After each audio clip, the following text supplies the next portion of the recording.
Welcome, everyone, to Here We Are, Brattleboro's Community Talk Show. I'm Wendy O'Connell, and here we are as a weekly show. We have folks from the community coming on and talking to us about what they do and where they're going and what they're thinking about. Today, our guest is Stephen Stearns. Stephen is known by many in the community. He wears lots of different hats, literally and sometimes in rapid succession: actor, director, storyteller, clown, teacher, writer, and more. Over the years, Stephen has founded many creative organizations, including NEYT, the New England Youth Theater, a venue and home for theater arts right here in town that is of the kids, by the kids, and for the kids, with the very best mentors, facilities, and support you could imagine. Of his many recognitions and awards, in 2012, Stephen won the Vermont Governor's Award for Excellence in the Arts. Stephen, welcome, and thank you so much for coming on the show today. My pleasure, Wendy. Delighted to be here. Thank you, and I'm honored to be asked. Oh, well, it's wonderful to have you, and I just love the fact that you walked in with a hat on, and I already had my intro written. So here is one of your many hats. You were born and raised in Hanover, New Hampshire. Is that right? Yeah, You grew up there? yep. And was there in your family, did you have any theater or any connection to acting when you were growing up? None in my family whatsoever. My father was a civil engineer. Hmm. His father was a lawyer. My mother was a dietitian, and her father was a farmer in Pennsylvania, a dairy farmer. So no, not at all. But the church that my parents and all of my siblings went to in Hanover was called the White Church at Dartmouth College, a congregational church. And the assistant minister, James Buell, loved theater, and he had a youth group that was his responsibility. So he began doing plays, and that was when I was in middle school. Just down in the Chase and Sanborn room, a small, tiny kind of a place where people would have church suppers, and there was a tiny stage. I mean, tiny, maybe twice the size of your bathroom or kitchen or something. Hmm. And we did Androcles and the Lion and the Beautiful People. And the first show I was in was The Importance of Being Earnest. I just played the butler. And then also in high school, there was a tradition of doing Gilbert and Sullivan. So I was in a couple of those. Also, the Dartmouth Players had people from the community in some of their shows, like Little Abner was one of them, that sort of thing, Hello Dolly or something. And so you could be in the chorus of that. But then I thought that I was going to probably try to be an architect or an engineer or something. Uh-huh. I didn't begin to really get involved in theater until my junior year in college. Really, really. And as a kid, did you have any big influences? Was there anything in school or otherwise that you were really interested in? I fell in love with the trumpet. Huh. And so I played hours and hours on the trumpet. And Mr. Catabriga was a terrific teacher and a wonderful friend. And so that allowed me to, at holiday time, a quartet or something would play for the whole high school, all of the classical Christmas songs. Uh, And there was a talent contest.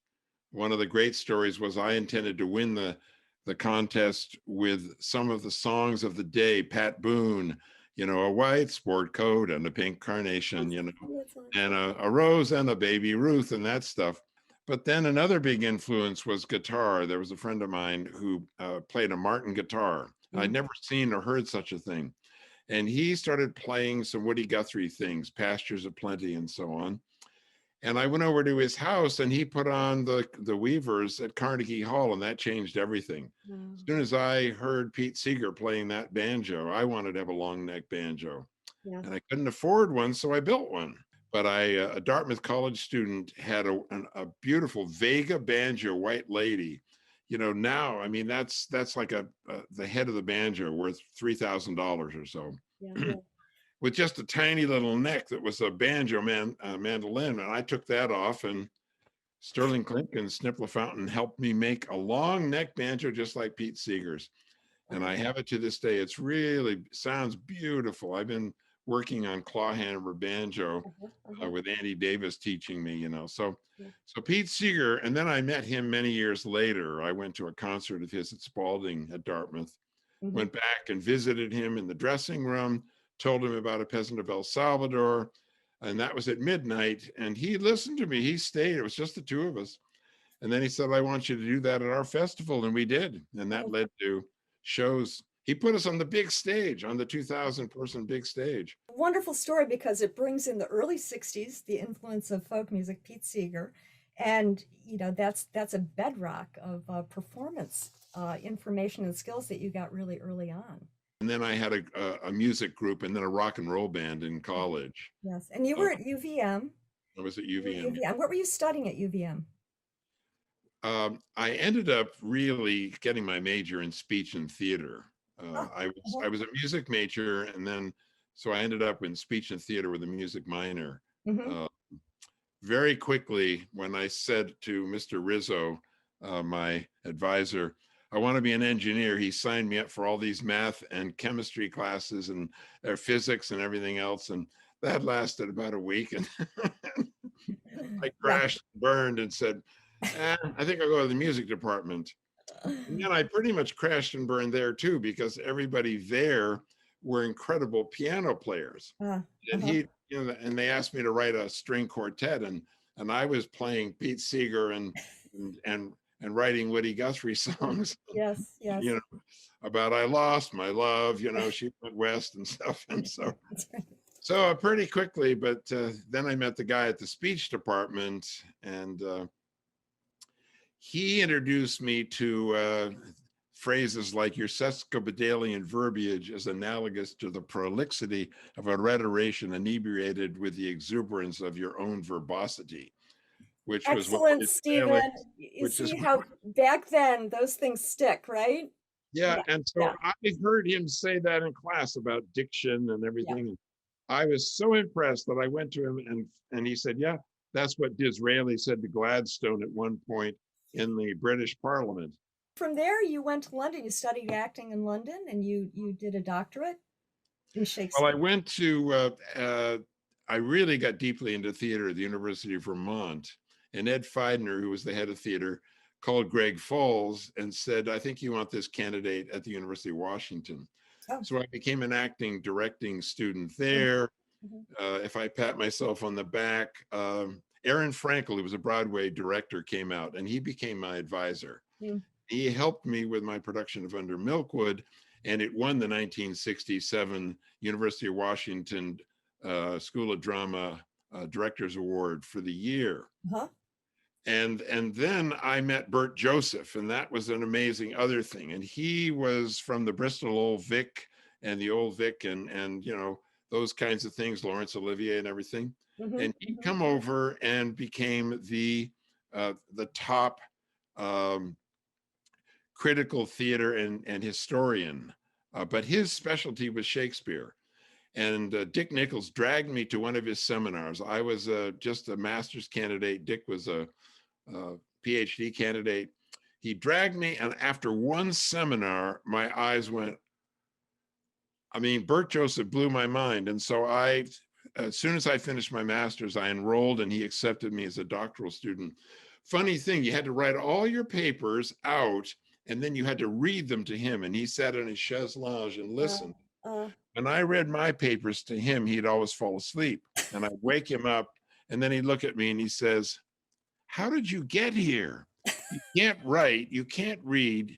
What? And I said, yeah, I've got this thing, it turned out, of course, I had dyslexia. So I switched, and I didn't learn to read till I was in the 6th grade, but through Shakespeare. And many of my New England Youth Theater students,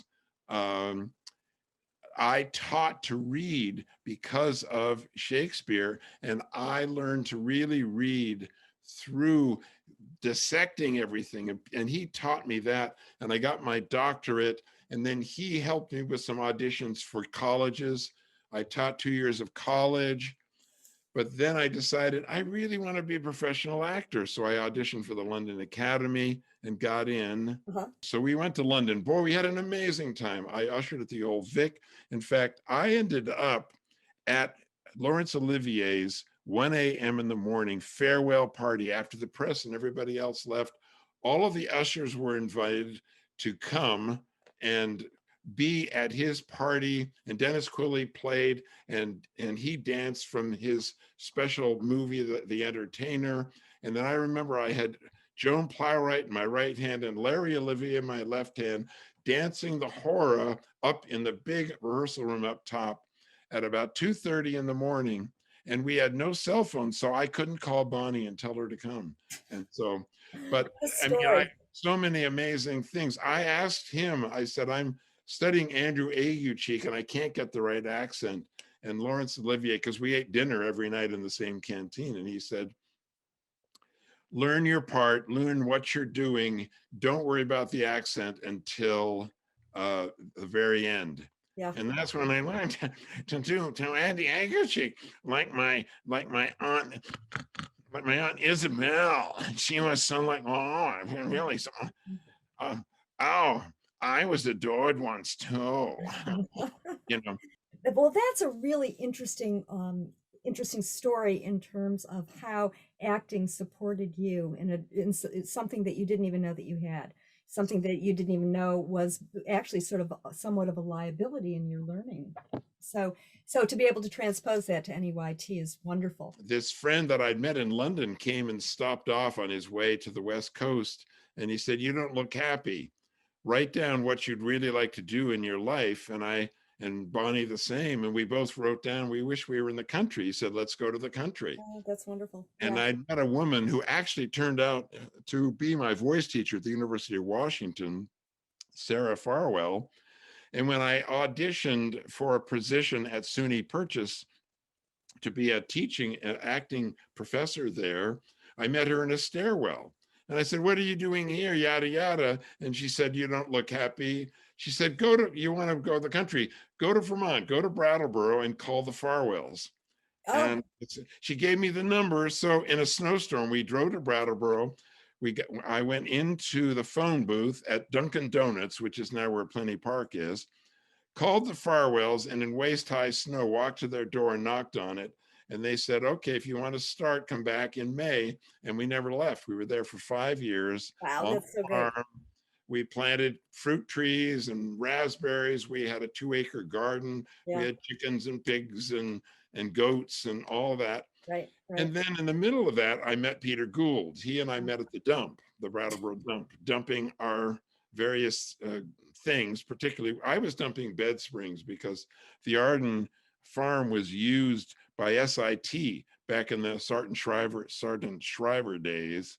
Right. Um, they had all these people going Peace Corps all over the world, and so they brought them there for summer training. Yeah. And then all the cabins were there also because it used to be a girls' Shakespearean drama camp back in the 30s, 40s, and 50s, Yeah. which is where Sarah Farwell got to know that place as Hmm. well. Hmm. And Hmm. so we moved there, and then I met Peter at the dump, and he said, would you be my voice teacher? Because I'm playing Caliban in the Monteverdi Players production of The Tempest.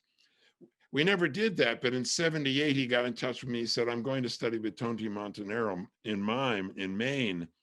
And I said, boy, I saw that poster too. He said, you want to go with me? We went, we roomed. And then 2 years later, I walked across a room and walked up to him and said, it was a big dance of the Western Brothers of the Western Priory in the basement, actually, of the Congregational Church on Main Street. Hmm. And I said, Peter, you want to be my partner? You want to be Gould & Stearns? I've got the theater. I've got the BCPA on Elliott Street Wow. for 2 weeks from now. He said, Wow. yes. And so we did the show together. We had 2 weeks So, to put a show together. and what was the BCPA? Brattleboro Center for the Performing Arts, which we never thought would sell. Yeah. Richardson owned it and he put it up for sale and was up for sale. The Sam Pilo was the Yeah. director there, Right. and all of these kinds of Arthur Petty and Yes. all these people, Shoshana Wren, they did all these, um, David Wazansky's brother, uh, Richard. Richard Wazansky. Yes. They did all these productions, Mother Courage. I don't know what, oh Right, gosh knows what right, they did. right. After 2.5, well, right as soon as I joined the farm, I did miss theater.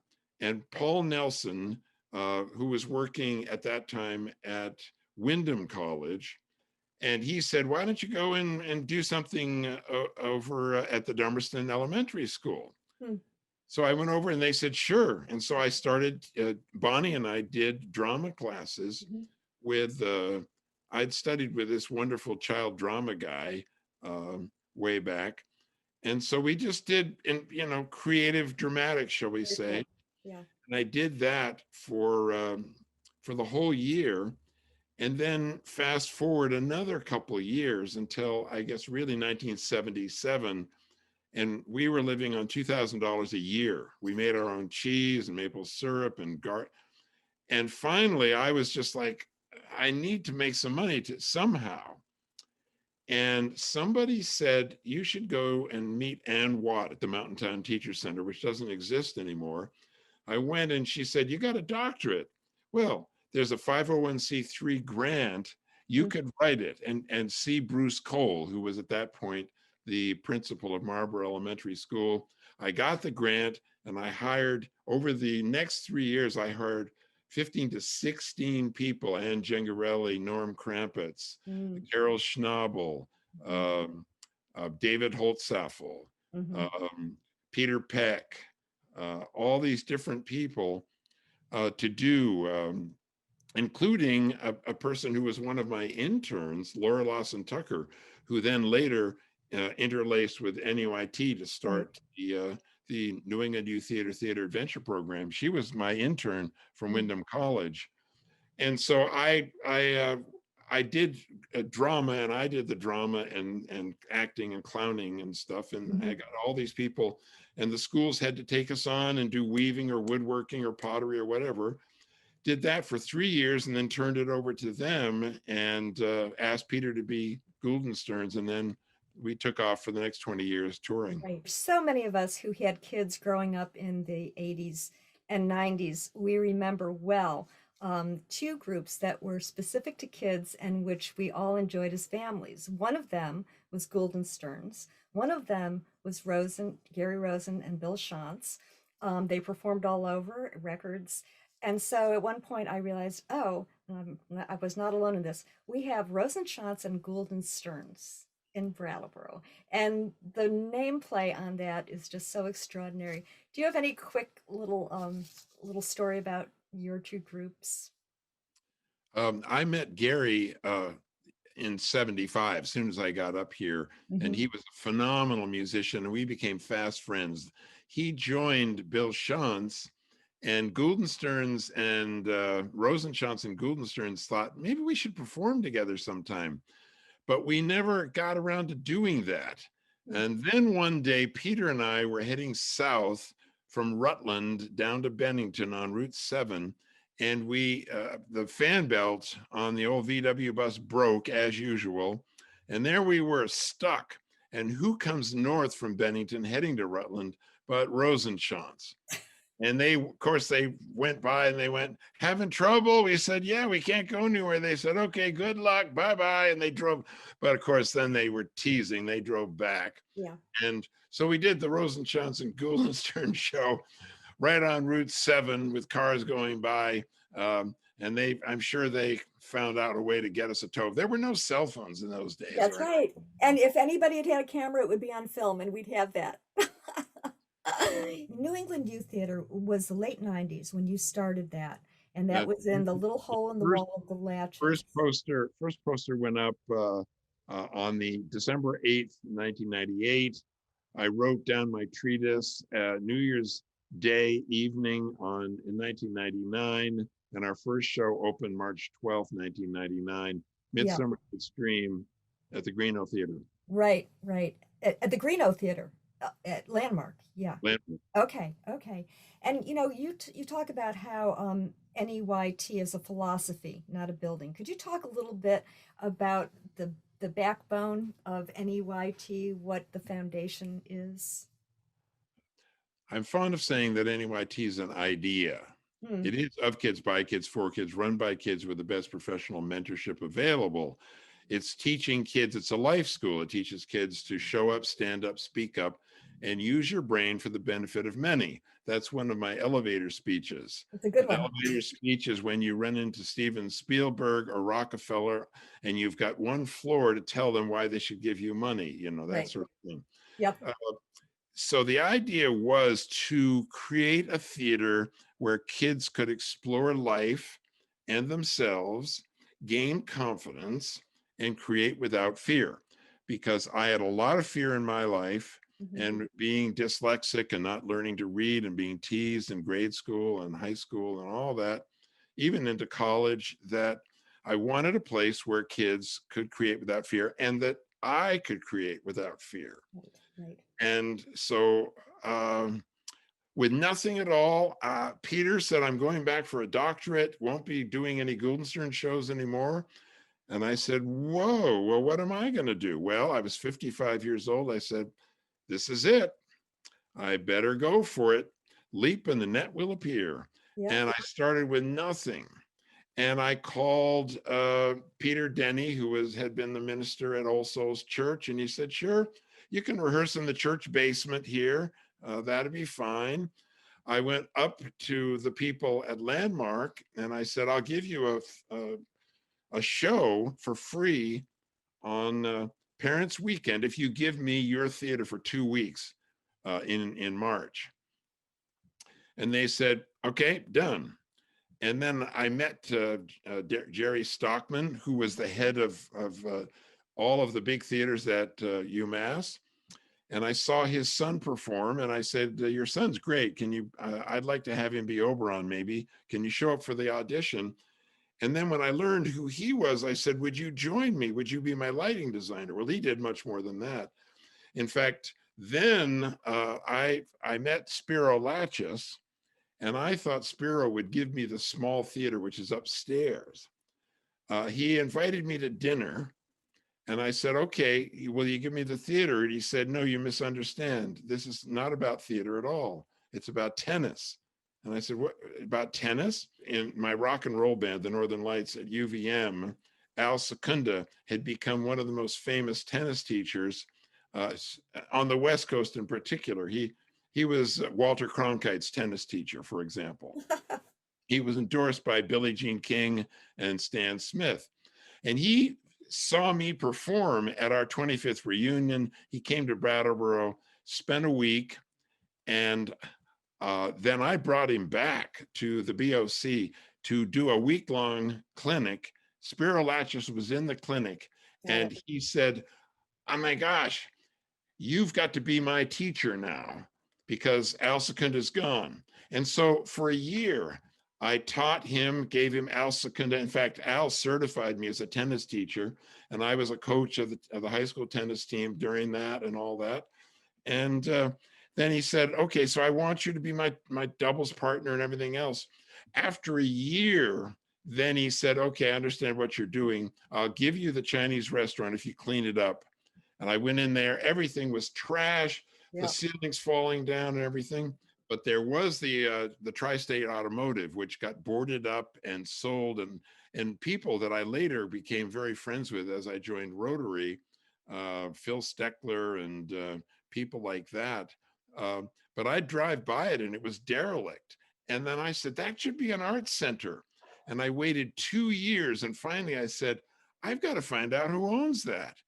And then when I found out that Joe Pichak owned it, I got my way into his office. And then, I got him sold on giving it to me for $1 million during a football game in the rain. Uh, Good story. and Well, yeah, and that's a long story too. But then and then we marched from the old Chinese restaurant to the new place after Oliver, the final performance, with the audience carrying their chairs and a band and people on stilts and juggling yeah. down. And all of my other actors who weren't in the show were there in masks and all dressed in black, no lights, only flashlights. You are now um, writing a memoir. So you're going back into your own personal archives and your own stories of all kinds of things. What's that like for you to be writing a memoir about your life? It's fascinating. I just love it. It's like a tapestry. I Mm, have various chapters. There's the Guildenstern years. There's the Commune Farm years, the London years, the New York years, the rock and roll band and UVM, and then there's the touring years and all the different things that happened, and the angels that I met, yeah. literally people that.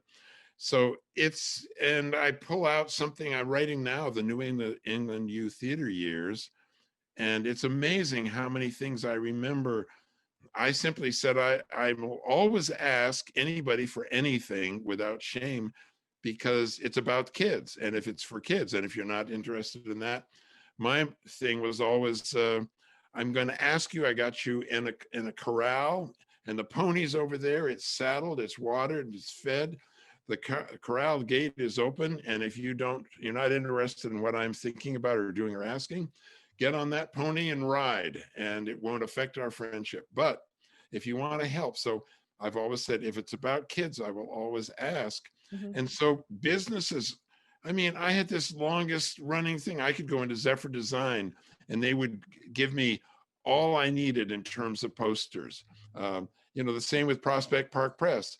I called Perkins Home Center, and Brady, Peter Brady, showed up that afternoon in person and walked through the Chinese restaurant. And from then on, I had the same price that he paid whenever Donnie Dompierre showed up at one point and worked all night to keep me open. The same with GPI, the churches. Um, and then I would just barter. I did Hmm. Godspell with Center Congregational Church, Yeah. and then they would give me whatever I need. I mean, Yeah, so yeah, your stories are so fascinating because it's such a combination of serendipity and vision and simple twists of fate as well as tenacity, right? Staying on it. And it's so wonderful to hear how Brattleboro as a community and the individuals and the organizations have really supported you and the youth theater. It's I phenomenal. had, when I arrived in Brattleboro, I thought I'd be a farmer. Was I wrong about that? Yeah. I had no idea that it was a nexus for so many creative people. Yeah. It's going to be a great memoir. The stories you have are incredible. It's going to be, It's you're a going to have many, many chapters. it's about Yeah. being centered and about finding opportunities in the Yes. midst of hardship. Very much so. One last thing I want to mention is that the Bonnie that you're referring to, I think most everybody in the community knows this is Bonnie Stearns. She's had ceramic and pottery classes for kids for years and years. Many of us have many of the pottery front that our kids brought home from her classes. So we want to give her a big shout out. Yeah, So, Bonnie started out in the basement of the Brattleboro Museum and Art Center, and yes, uh, do and that. then when we built this house up on Signal Hill, um, then she's been going 45 years. Yeah, So yeah, she's been teaching children of children. yes, that absolutely. Yes, that's so true. Stephen, thank you so much. Oh, my pleasure. It's a This has great been, chance to reminisce, and it's always great to dip back into the well of our heritage and those kinds of things. it is in our community and all of the folks in the community that have supported each other. Yes, it's a wonderful thing. Thanks so much. Okay, bye-bye. Thanks to all of you for joining us today for this very fun trip into the past of Brattleboro and theater and all kinds of things with Stephen Stearns. Thanks so much for joining us. We'll be back again next week. See you.